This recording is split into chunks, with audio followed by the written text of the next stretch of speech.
Hello everyone, welcome back to the channel. Today we're going to be doing the JDM Drag Race. We're going to be taking some of the most popular JDM cars and putting them in a drag race to see which one is fastest. Now remember to check out the Discord to be part of these videos and go and join the Patreon if you want to take a step further with your support. But let's get into it.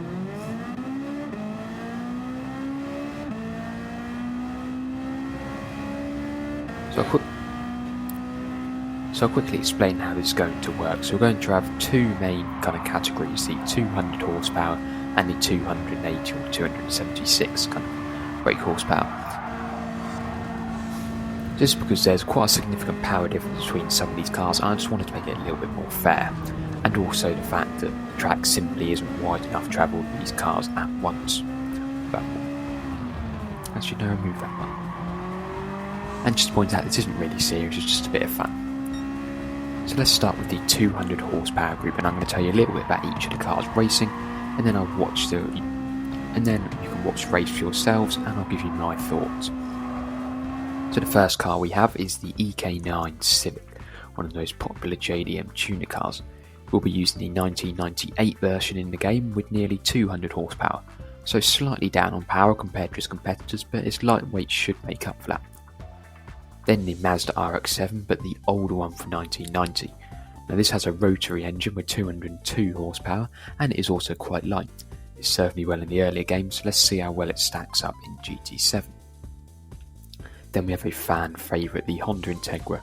Once again a coupe with around 200 horsepower, except this car's front wheel drive, but it is very light, and don't forget it does have VTEC. Then we have arguably the fastest car in the group, the Honda S2000.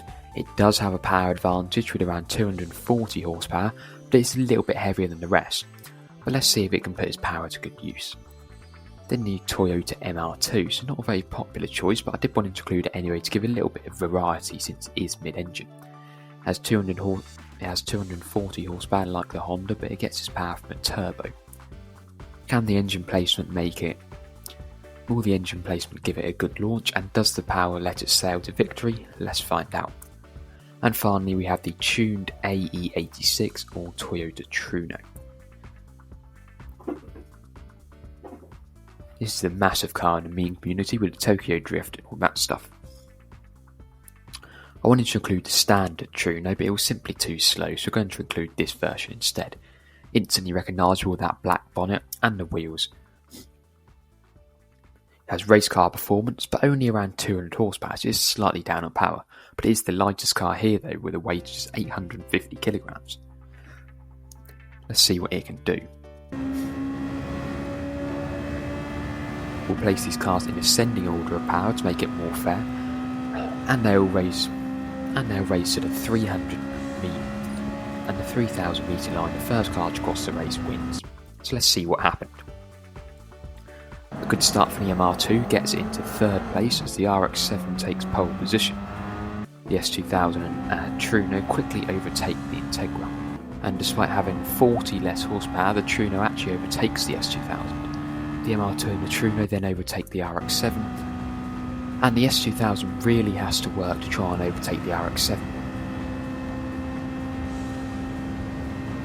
But it still doesn't manage to, resulting in a rather disappointing fourth place for the S2000, with the MR2 taking the victory, the Truno taking second place, the RX-7 taking third, S2000 in fourth, the Integra in fifth, and the Civic in sixth.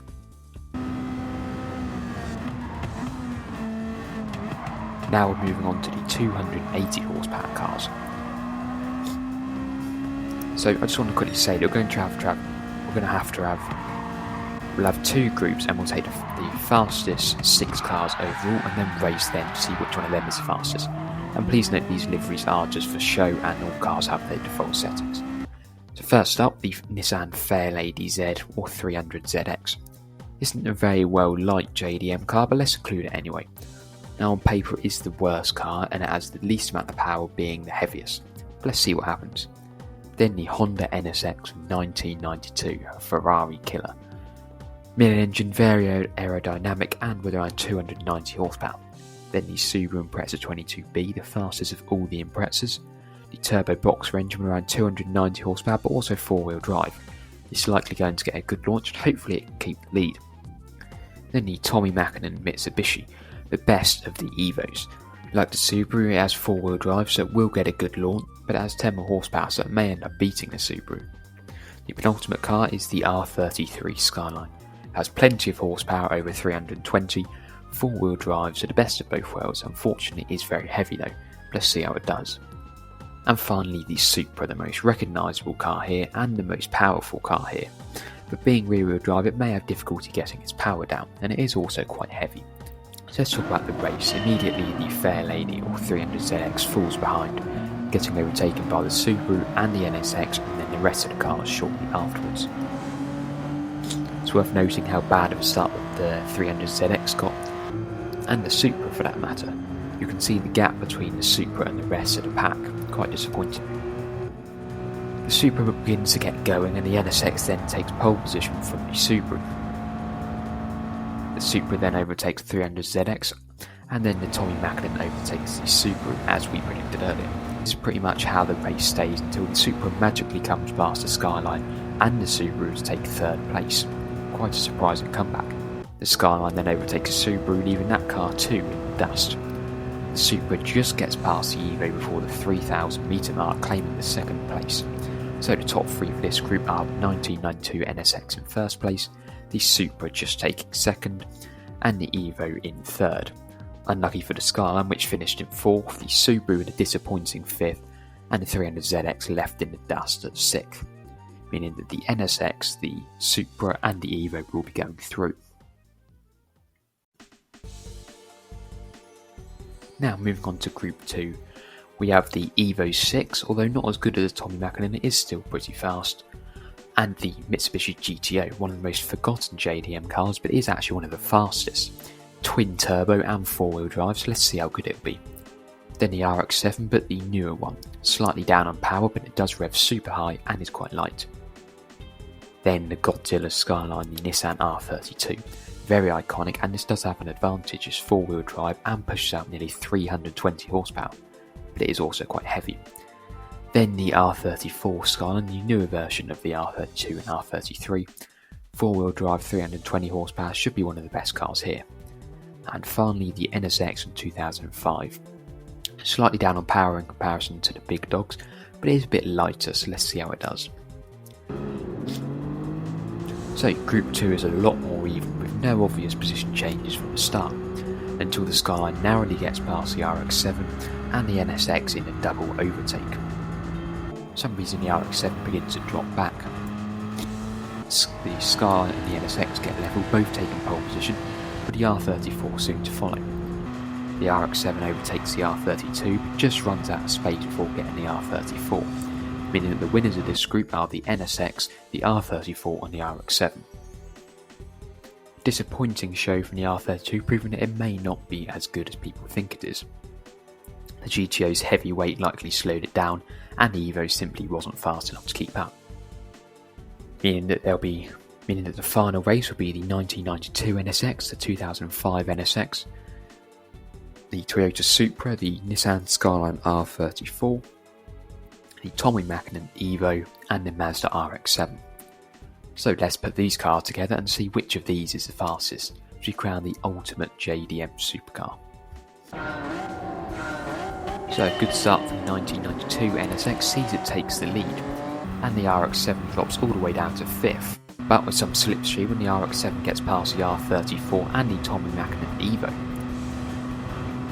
Supra not performing very well in any of these races, simply taking too long to get going, and the R34 once again having disappointing performances, maybe its weight was slowing down. That means that the 1992 NSX, 2005 NSX and the RX-7 are your winners. I was going to leave it there, but then I thought, what would happen if you put all of these cars together from all the groups in one big race in ascending order of power and double the distance, and saw what happens. So here is the race, I'll let you see for yourself. There's too much going on to say every single detail, but I will give you some of my thoughts. The NSX gets near the front of the pack from the start as usual, that car is simply so fast. The GTO actually does surprisingly well, once again disappointing from the Skylines, they don't really do much, and the Supra gets left in the dust with another terrible launch. The RX-7 and the Truno take the lead. Godzilla not living up to his name, getting overtaken by many things, and the NSX and the GTO get to the front of the pack, battling out for first. The sheer volume of cars here makes for some traffic, so some cars may not be able to go to their full potential, and there isn't really much we can do about that. And the Skylines eventually start making up some ground, but the 2005 NSX does take the lead and stays there. What's interesting here is that many cars are struggling to keep up with the 200 horsepower RX-7, and the Supra is still left in the dust way back. Then the new RX-7 takes second place in the Evo, but then gets overtaken by the 1992 NSX just before the finish line. So as it was in the previous group, we have the RX-7 in third and the NSX in first and second. Who would have thought? Anyway, here are the final standings. You can pause the video now if you want to have a look, and I'll quickly skip through them so you can see. So just some closing thoughts here. The NSXs are undeniably the fastest cars here, especially the 2005. They really are fast cars, despite having not relatively much power. Despite not having that much power, some of these not. The NSXs are very fast, being able to keep up with cars with way more horsepower. I'm not sure how, but they just do. Very impressive. The newer RX-7 is also very impressive, being able to keep up with all of these cars, and it's quite a nice car nonetheless. The Tommy Mackin and Evo also put in quite a good performance, doing better than basically any other four-wheel drive cars here. Definitely a good car if you haven't got that already. Disappointing from the Skylines as they weren't really living up to their name, and very disappointing from the Supra. Just terrible in these races, I don't really know what happened. A little bit disappointing from the Subaru as well, not really doing much. But the rest of the cars kind of performed as you would expect. In the other group, very impressive from the RX-7 and the Truno. Despite having only around 200 horsepower, they were very fast, and even once you put them amongst the newer cars, they were able to keep up. And disappointing from the S2000, once again, that didn't perform very well. But yeah, if you'd like me to do something like this again, then please let me know. I'd be happy to do that. It's something different, so I hope you all did enjoy it, and I'll see you next time. Goodbye.